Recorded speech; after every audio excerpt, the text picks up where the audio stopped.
Muy buenos días, muy buenas tardes o quizás muy buenas noches, estimado oyente, según sea la hora y el lugar donde se encuentre escuchando este mensaje. Les habla el pastor bautista Nikos Ricoy, director del programa Encuentros y del Ministerio Tinajas, llenando siempre a cada persona que nos escucha con el agua fresca y limpia de la palabra desde aquí en España. Muy bienvenidos y muchas gracias por estar ahí atentos una vez más al nuevo mensaje de hoy de nuestro programa Encuentros.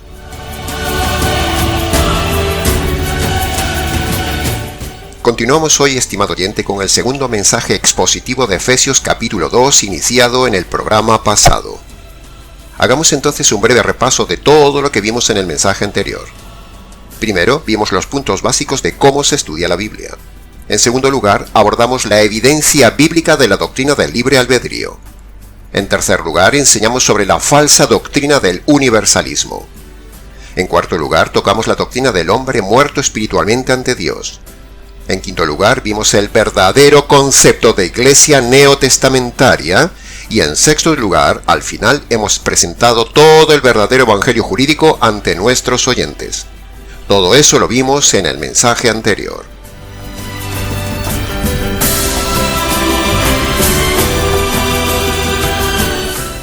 En el día de hoy analizaremos el verso 2 y 3 de este fabuloso conjunto doctrinal de Efesios capítulo 2, y en este estudio de hoy empezaremos diciendo que, cuando observamos con cuidado dónde se corta el verso 1 y dónde empieza el verso 2, nos damos cuenta que el que dividió los versículos de la Biblia es más que evidente que ese día no estaba muy inspirado, ni tampoco los días siguientes. Porque así como aquí vemos el corte antinatural entre el verso 1 y 2, separando una misma idea pero cortada en dos versículos, pues ese mismo error de dividir una idea en dos versículos cortándola por medio, lo hemos visto 100 veces en la Biblia.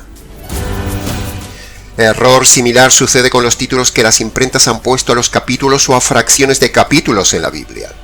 Los títulos no son palabra de Dios. Los títulos que vemos en los capítulos de la Biblia son palabra de hombre, criterio humano, porque los títulos los ponen las imprentas donde se hace la Biblia.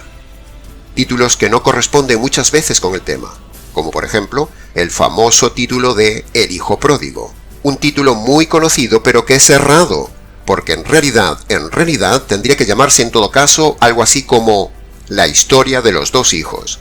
Y no llamarla El Hijo Pródigo, centrada solo en el hijo perverso. En fin, todo eso perjudica el estudio de la palabra de Dios y lo decimos aquí para que el estudiante que nos sigue lo tenga en cuenta y tenga cuidado con el corte de estos versículos y de los capítulos. En el día de hoy analizaremos los versículos 2 y 3 en tres partes. Primero, veremos las frases en común que hay en ambos versículos. En segundo lugar, veremos las varias descripciones severas que hay en ambos versículos. Y en tercer lugar, veremos una frase muy original que dice Pablo al final del versículo 3. Así que entremos en la primera parte, el análisis y comentario de las frases que hay en común entre el verso 2 y 3, que son: Anduvisteis en otro tiempo. Del versículo 2. Anduvimos en otro tiempo. Del versículo 3. La primera frase se refiere a los Efesios y la segunda vemos que se refiere al propio Pablo, pero en ambas se dice la misma idea. Y tal como hemos dicho en el programa anterior, estas frases nos muestran nuevamente que siempre hay y debe haber un antes y un después en la vida cristiana. Tanto en la vida de los Efesios como en la vida del propio Pablo, como debe haberla también en la vida cristiana nuestra del día de hoy. Ahora, la primera frase se refiere a los Efesios y en la segunda vemos que se refiere al propio Pablo, pero en ambas se dice la misma idea. Y tal como hemos dicho en el programa anterior, estas frases nos muestran nuevamente que siempre hay y debe haber un antes y un después en la vida cristiana.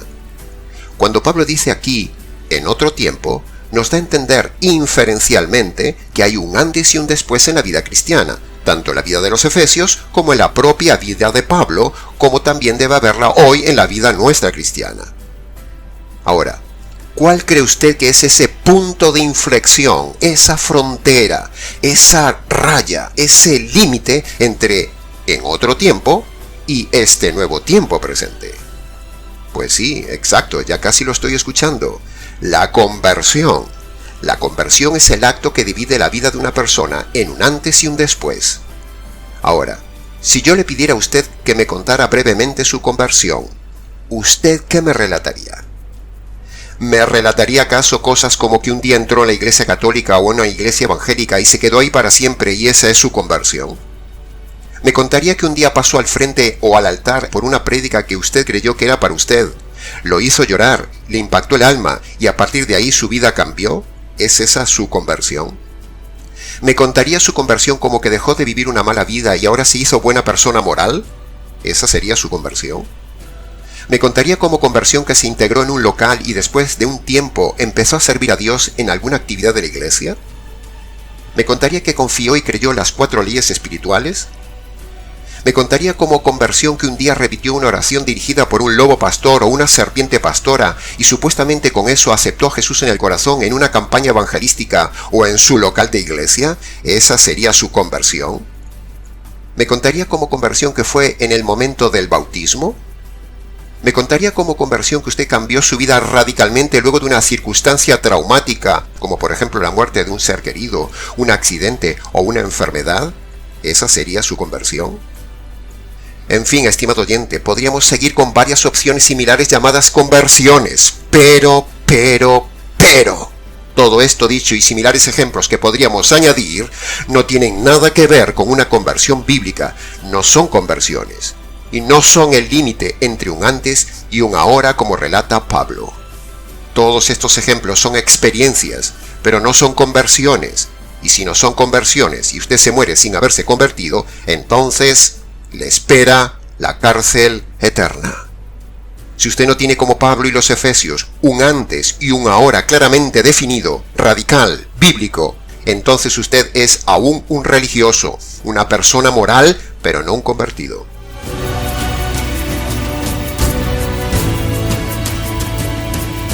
Los morales y los religiosos no entran en el cielo, al contrario, el infierno está lleno de morales y hombres religiosos.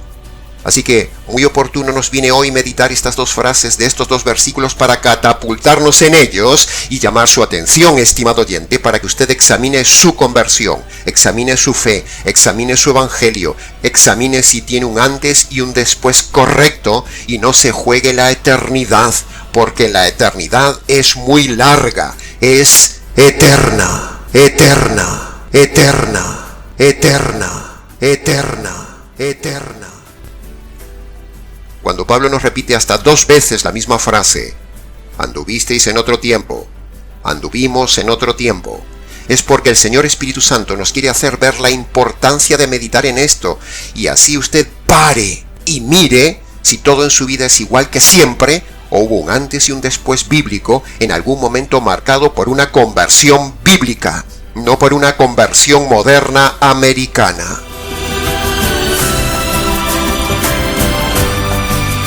A propósito, la conversión bíblica no es un proceso, es un instante, como en el caso de Pablo.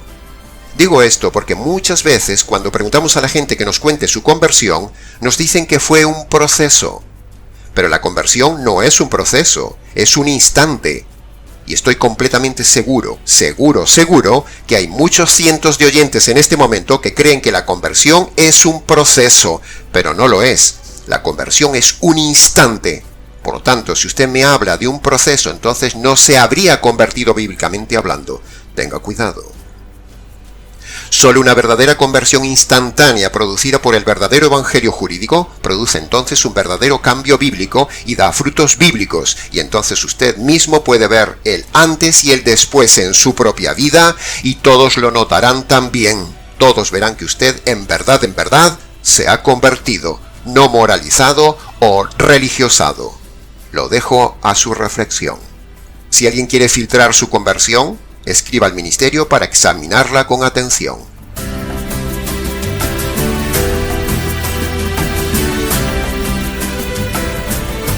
Pasemos ahora a la segunda parte, al análisis y comentario de las varias descripciones severas de los versículos 2 y 3, que son las siguientes. Seguir la corriente de este mundo. Vivir conforme al príncipe del aire. Ser hijos de desobediencia. Andar según los deseos y la voluntad de la carne. Y ser por naturaleza hijos de ira. ¿Se ha dado cuenta, estimado oyente, qué tipo de frases dice Pablo aquí? Yo creo que cada una de estas frases ya nos llevaría en sí un programa entero a analizarlas cada una, pero no podemos alargarnos mucho debido al tiempo, sino que solo queremos llamar brevemente su atención con cada una de estas frases. Para empezar, debemos decir que tanto el hombre perdido como el hombre moral, como el hombre religioso de iglesia, necesariamente vive en alguna de esas frases que Pablo ha dicho, por no decir en todas.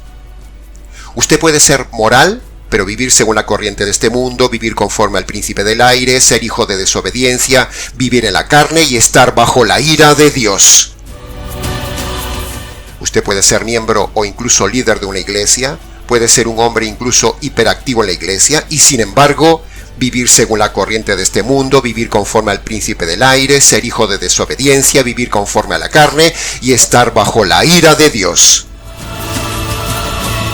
Usted puede ser católico romano o evangélico cristiano y vivir según la corriente de este mundo, vivir conforme al príncipe del aire, ser hijo de desobediencia, vivir según la carne y estar bajo la ira de Dios. Y así podríamos seguir describiendo casos.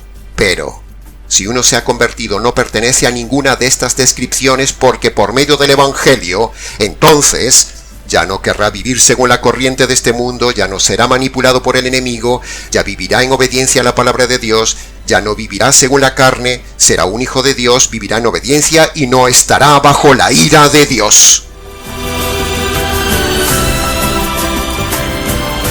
En estas frases fuertes vemos los tres famosos enemigos externos del hombre: el mundo, el diablo y la carne.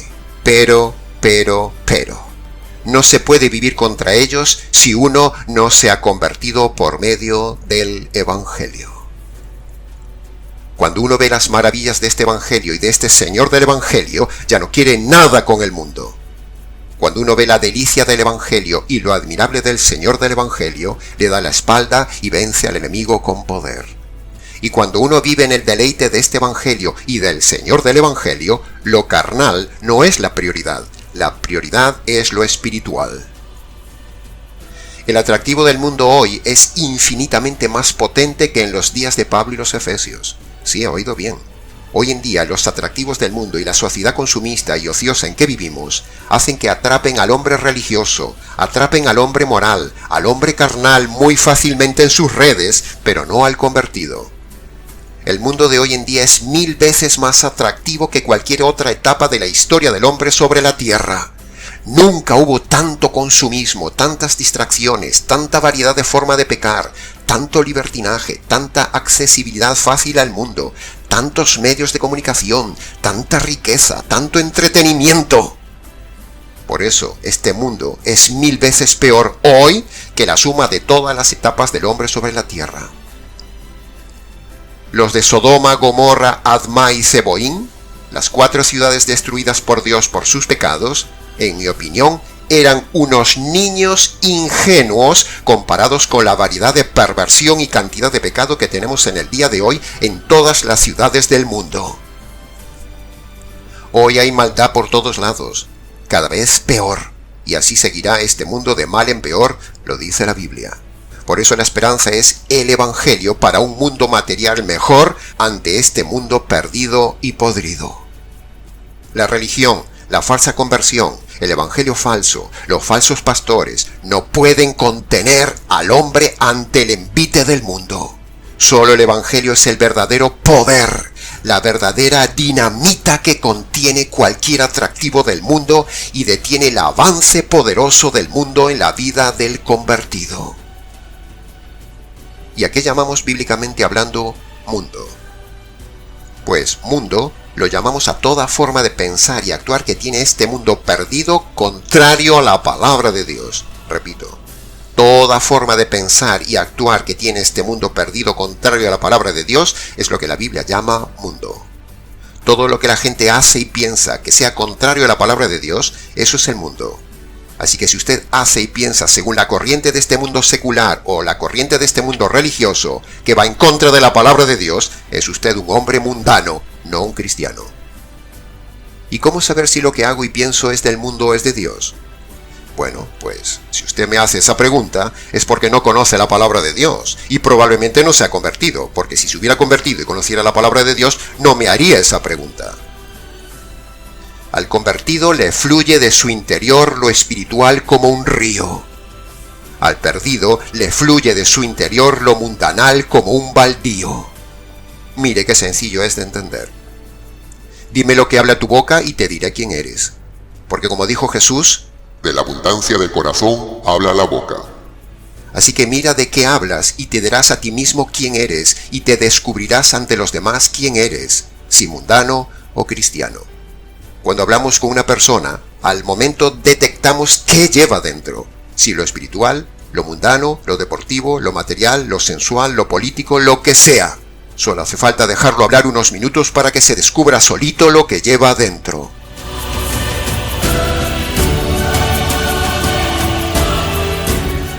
Si usted hablara conmigo un rato en un encuentro, yo detectaría al momento su nivel espiritual, su nivel de prioridades, o si es usted convertido o un perdido simplemente por lo que usted habla. Es tan sencillo como dejarle hablar, ver qué habla, qué no habla y en qué se centra hablando. Es un principio psicológico y bíblico absolutamente sencillo. Escúcheme a mí, ponga atención a lo que digo, y ponga este mismo principio en ejercicio con este servidor que les habla.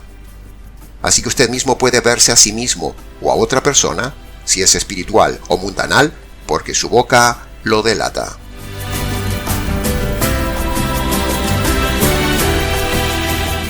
Siguiendo con el tema del mundo, vemos que en la carta a los Efesios no hay música en la iglesia de Éfeso, no hay coro, no hay mujeres cantantes o danzando, no vemos divorcios, ni Pablo les habla de psicología griega ni de filosofía griega.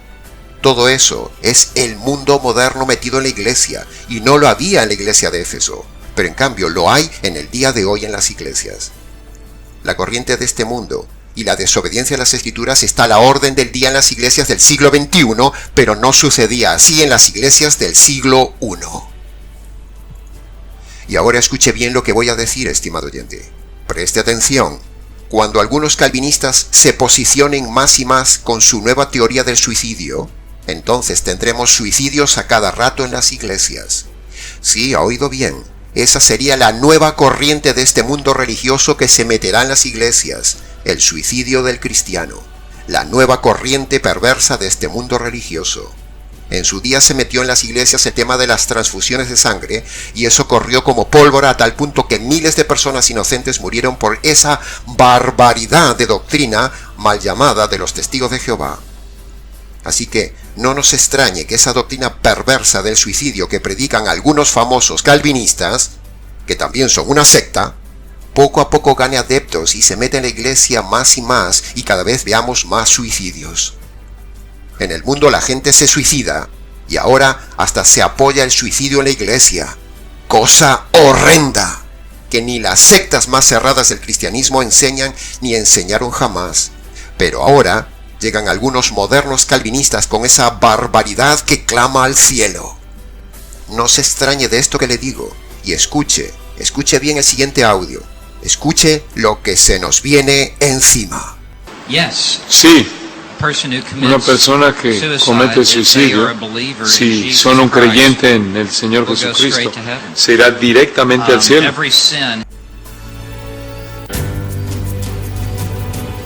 También ha entrado en las iglesias el mundo por medio del negocio de todo. Todo se compra, todo se vende. Se paga por ir a conferencias en hoteles de 5 estrellas, se paga por ir a retiros espirituales fuera de la iglesia, se compran libros de todo tipo, música, se vende comida en la iglesia, en fin, un auténtico merchandising completo. El sistema del mundo empresarial metido en la iglesia. Ahora, cuando usted lee Efesios o el resto del Nuevo Testamento, ¿ve usted ese mundo del negocio y del suicidio del cristiano en la iglesia de Éfeso o en alguna iglesia del Nuevo Testamento? No, no se ve nada. ¿Sabe una cosa, estimado oyente? Sinceramente, el Evangelio le quita las ganas de amar este mundo. El mundo crucificó al Señor. ¿Cómo se me ocurriría seguir a este mundo? ¿Cómo se me ocurriría seguir sus acciones y sus ideas y ser amigo de aquellos que rechazaron y crucificaron al Señor del Evangelio? Pablo decía, el mundo ha muerto para mí y yo he muerto para el mundo. Y yo digo, amén. Estoy en el mundo, pero no soy del mundo. Vivo en el mundo, pero no me atrapa este triste y paupérrimo mundo que se desploma día a día en sus pecados. La política, el divorcio, la psicología, la música, la forma inmoral de vestir las mujeres, el negocio, el feminismo y mucho más del mundo se ha metido en las iglesias. Y desde aquí lo denunciamos. Que conste en acta.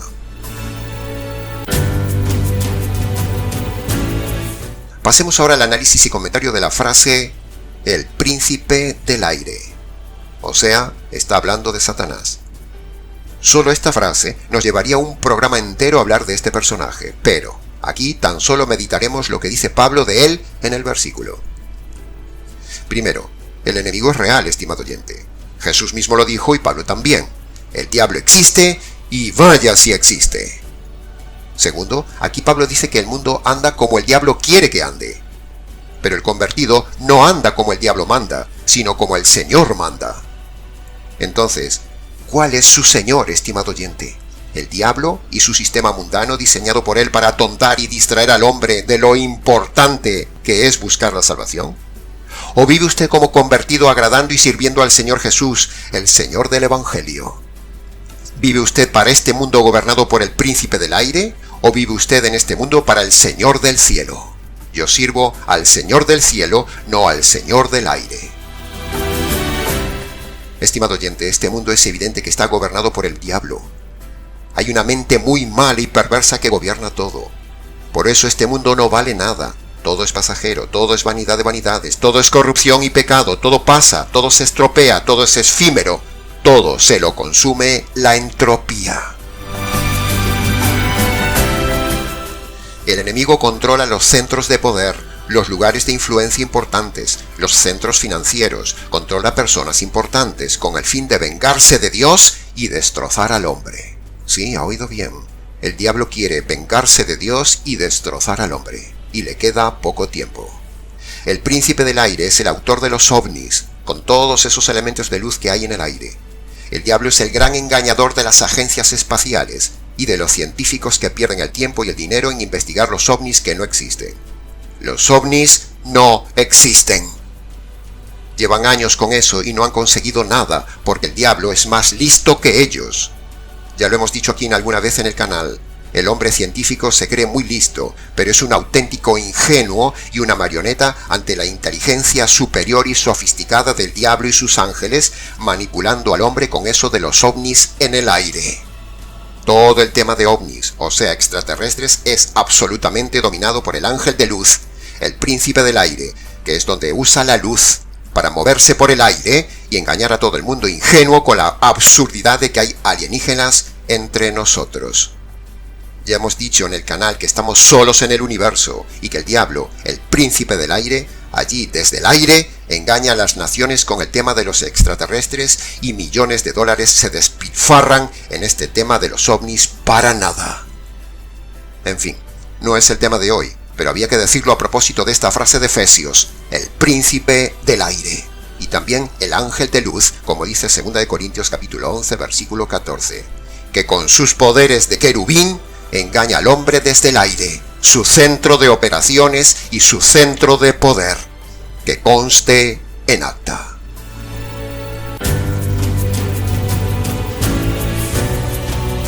Pasemos ahora al análisis y comentarios de la frase de la carne. En cuanto al tema de lo que es la carne, tiene usted desarrollado en el vídeo reciente que hemos subido al canal de Espíritu, Alma y Cuerpo el tema mucho más extenso que lo que diremos hoy aquí. Aquí solo recordaremos que la carne no se refiere al cuerpo, se refiere bíblicamente hablando al alma y al cuerpo juntos. Ambas cosas componen la carne en la Biblia. Es decir, los deseos del alma, las emociones del alma, los sentimientos del alma y el vivir para los 5 sentidos del cuerpo, todo eso constituye bíblicamente hablando andar en la carne. Lo que le pide el alma y lo que le pide el cuerpo, eso es andar en la carne. Pero el convertido no anda en lo que le pide la carne, anda en lo que le pide el espíritu. El convertido se ve y se nota que es espiritual. El no convertido se ve y se nota fácilmente que es carnal. Mire cómo habla y cómo actúa alguien y usted se dará cuenta si es carnal, religioso, moral o espiritual. Si habla de las emociones, los deseos y los sentimientos, es una persona anímica y carnal. Si habla solo de doctrina, es una persona religiosa doctrinal. Si habla de moralidad y ser buenas personas, es una persona moral carnal. Si habla solo de lo corporal, es carnal.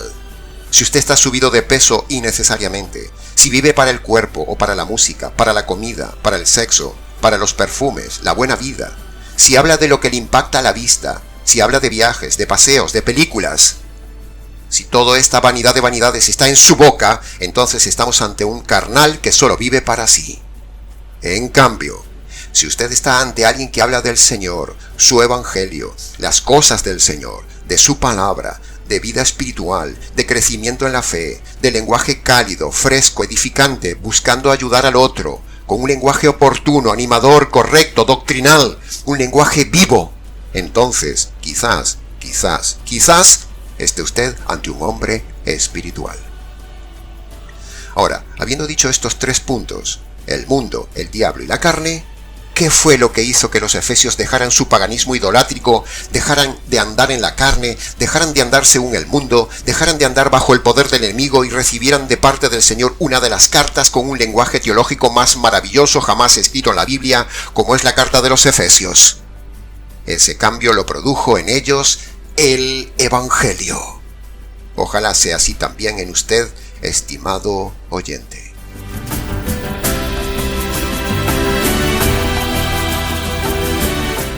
Pasemos ahora, a mi juicio, al análisis y comentario de la frase más terrible de todo este conjunto de frases variadas que dijo Pablo en este capítulo 2 de Efesios. Siendo por naturaleza hijos de ira. En Juan 3:36 dice la palabra: la ira de Dios está sobre el hombre. En Romanos capítulo 1 versículo 18 dice: la ira de Dios se revela contra toda injusticia de los hombres. En Lucas capítulo 3 versículo 7 dice: ¿quién os enseñó a escapar de la ira venidera? Primera de Tesalonicenses capítulo 1 versículo 10 dice: Jesús nos libra de la ira venidera. Y para rematar, en Apocalipsis capítulo 6 versículo 16 dice: la ira del Cordero caerá un día. Hay un montón de frases en el Nuevo Testamento que hablan de la ira de Dios sobre el hombre, que los pastores falsos del día de hoy no enseñan. Al contrario, en el día de hoy prácticamente no hay ni una iglesia, ni un pastor que enseñe esta verdad bíblica de la ira de Dios y la justicia divina que está sobre los hombres pecadores, sino que, por el contrario, enseñan la fábula inventada de que Dios te ama, y Jesús te ama, y tiene un plan para tu vida, o tiene un propósito bueno para tu vida. O el colmo de las frases: Dios te ama y tiene un plan maravilloso para tu vida. Todo eso es falso. Es puro sentimentalismo inventado para atrapar a las masas que les gusta oír estas cosas y así quitarles el dinero. Pero la Biblia no enseña esto. Al contrario, la Biblia y el Nuevo Testamento dice que todos los hombres están bajo la ira de Dios y les espera la justicia y la condenación eterna si no se han convertido por medio del Evangelio. La Biblia dice claramente que Dios aborrece al hombre como aborrece al diablo, porque ambos son pecadores. La enseñanza falsa del día de hoy de que Dios te ama y tiene un plan maravilloso para tu vida es totalmente falsa y opuesta a la verdad bíblica de que el hombre está condenado bajo la ira de Dios y que Dios aborrece al pecador y sus pecados. Dios no ama al pecador y aborrece sus pecados. No, eso es falso. Pero claro, si la gente no lee la Biblia y prefiere la comodidad de ir a la congregación a que le canten en el oído, es lógico que se traguen esa mentira montada en el negocio de la religión.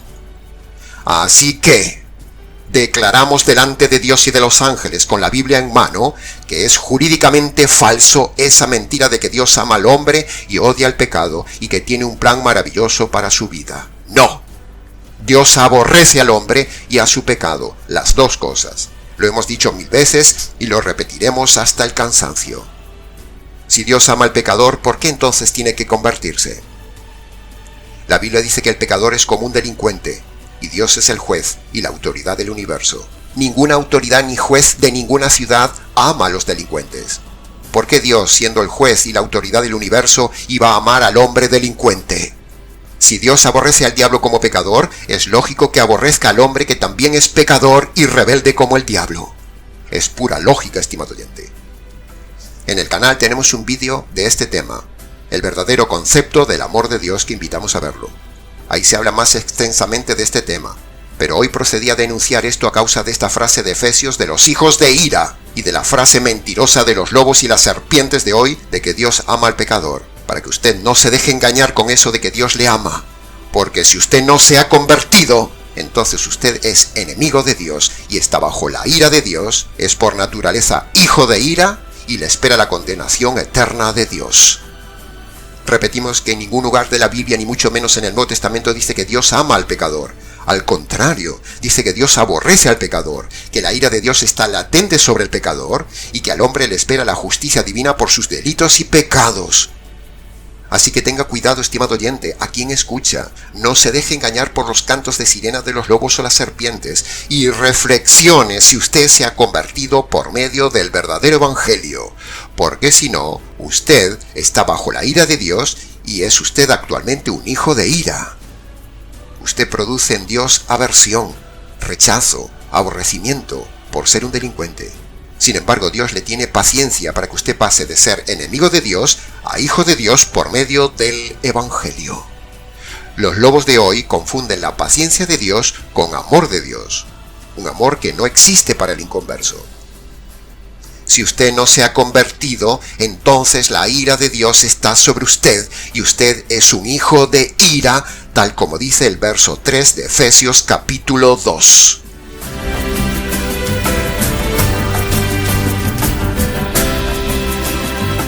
Bien, y para terminar, pasemos ahora a la frase final y más original de Pablo, que dice: lo mismo que los demás.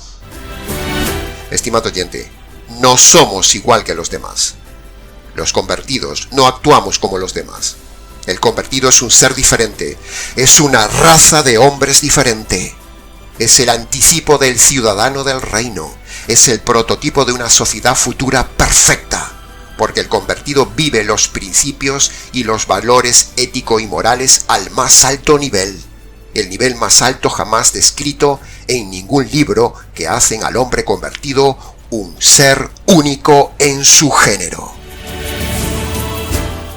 Pero si alguien es ladrón y se llama cristiano, es político y se llama cristiano, es adúltero y se llama cristiano, es recasado y se llama cristiano, se ha divorciado y se llama cristiano, anda en conciertos cristianos, le gusta la música moderna cristiana, se divorcia y se recasa sin importarle nada, si viste de forma sensual y mundana y se llama cristiana, si usted es inmoral, fornicario, adúltero y se llama cristiano, si predica como pastora o siendo mujer canta ante el público exhibiéndose y se llama cristiana, si usted predica un evangelio de prosperidad, si usted está en una mega iglesia, si usted está en alguna de las sectas mal llamadas cristianas, si usted confía en la oración de fe, si usted,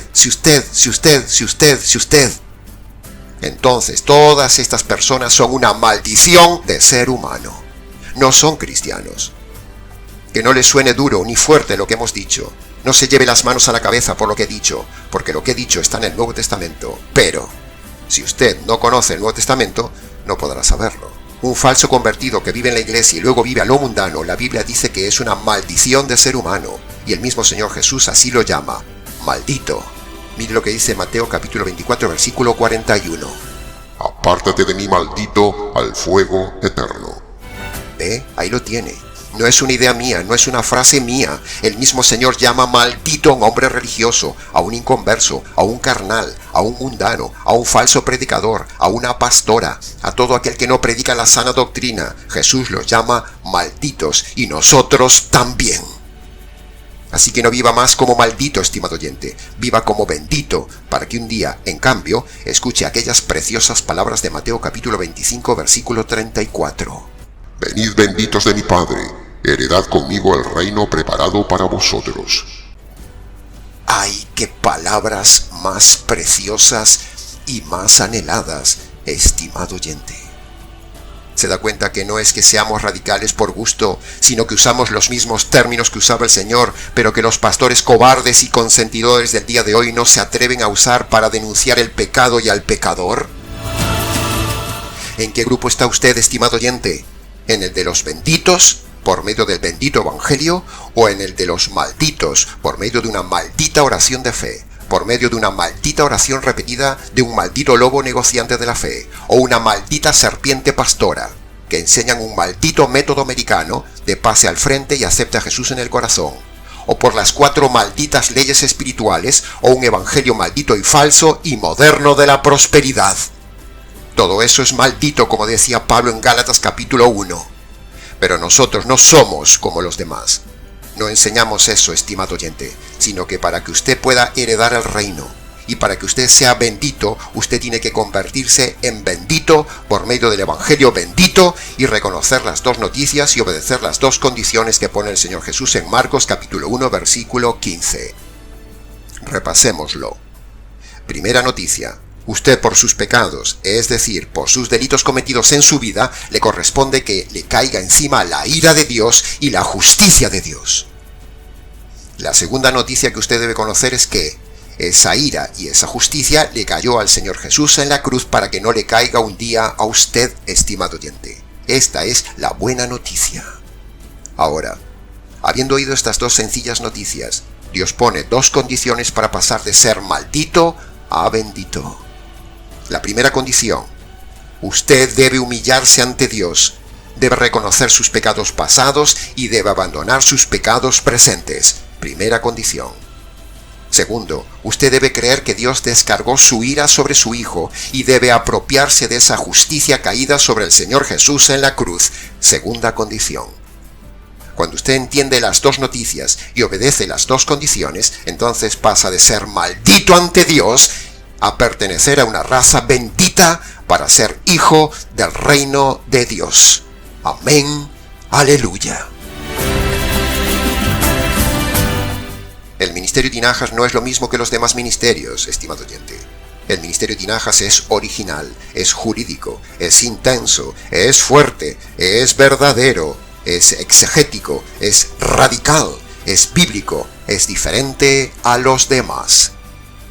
No somos tibios, ni flojos, ni relativos, ni materialistas, ni poco instruidos en la palabra. El ministerio Tinajas y este pastor que les habla no son lo mismo que los demás.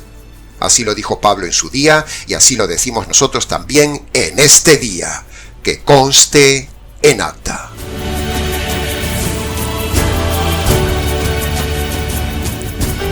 Y hasta aquí, estimado oyente, con el nuevo mensaje expositivo del capítulo 2 de Efesios, con el análisis detallado del versículo 2 y 3 que hemos visto en el día de hoy. Mucho más se podría haber dicho del tema, pero con lo dicho es suficiente. Para preguntas, comentarios y demás, escríbanos nicos@gmx.es. Les ha compartido la verdad, solo la verdad y nada más que la verdad del tema, este expositor bíblico quien les habla, Nikos Ricoy del Ministerio Tinajas, desde aquí en España.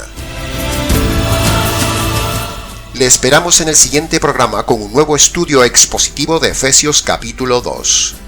Será entonces hasta nuestro próximo programa Encuentros.